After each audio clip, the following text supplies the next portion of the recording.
Арбаңыздар, бұл баштан башта. Жана мен Амир Исмаил.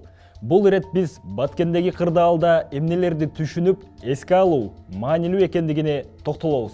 Кече саат 17:50 чамасында таш жүктөлгөн унаалар менен келген тажик жарандары төрт көчө аймагында таштарды түшүрүп, Баткен-Исфана жолун тосушкан.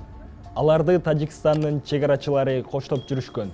Алгач чыр-чатак жөнгө салынып, жол ачылган. Бирок ошол эле учурда Тажикстан тараптан Чырдөбө аймагында атышуулар башталып, тажик чегарачылары кыргыз чегарачыларына карата миномет, гранатометтордон ок атышкан.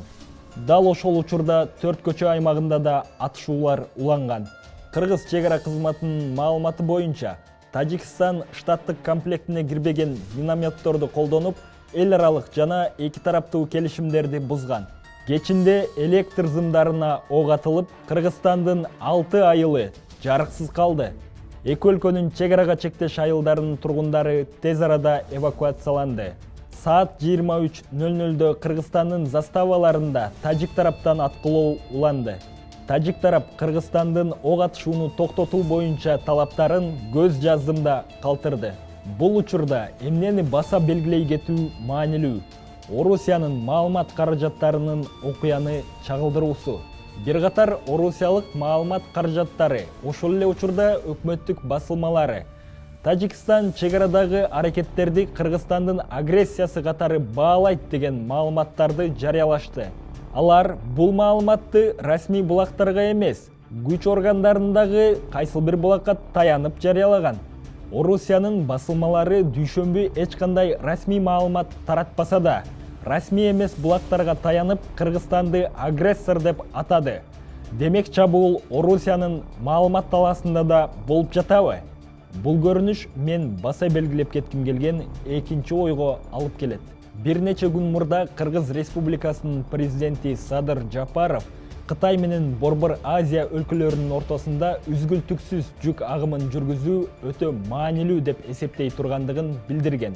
Кытай, Кыргызстан, Өзбекстан темир жолун куруу демилгеси 2000 жылдардын башында башталып, бирок дагы деле ишке ашпай келет. Февраль айында өлкө башчылары бул маселени талкуулай тургандыгы айтылган. Темир жолдун кандай тиешеси бар деген суроо жаралышы мүмкүн. Орусиялык эксперттердин баамында бул жолдун курулушу аларга пайдалуу эмес. Кытайдын товарларын батышка алып баруучу каттамдар ар дайым Орусия аркылуу өтөт. Бул Кытай менен Европа өлкөлөрүнүн ортосундагы темир жол жүк ташуусунун 90%дан ашуусун түзөт.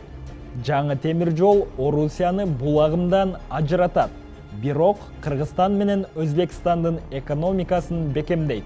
Башкача айтканда, бул үчүнчү күчтөрдүн темир жол маселеси боюнча сүйлөшүүлөрдү токтотуп, президент Жапаровду өлкөдө калууга мажбурлоо аракети деген божомолдор бар. Өткөн жылдын апрель айында Тажикстан чегарада агрессиясын көрсөткөнү эсибизде. Эске салсак, Кыргызстан анда 36 жаранынан, анын ичинде жаш балдарынан ажыраган.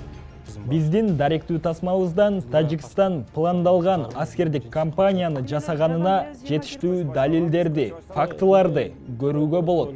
Темиров Лайф редакциясы жана Билинкет өз иликтөөсүндө тажик тараптын чегараны бузуу фактыларын, карапайым элге агрессия жана аскердик күч колдонуу фактыларын далилдеп беришкен. Чыр-чатак эмнеге Тажикстанга пайдалуу болушу мүмкүн? Анткени диктатор Рахмон шайлоо алдында тегерегине элди бириктирүү үчүн сырткы душманга муктаж. Көптөгөн тажиктер анын коррупциялык схемаларын, үй бүлөсүнүн жана жакын туугандарынын эбегейсиз чоң байлыктарын билип, диктатурада жашап жаткандарын түшүнүп, бирок анын тегерегине биригүүнү улантып жатышат.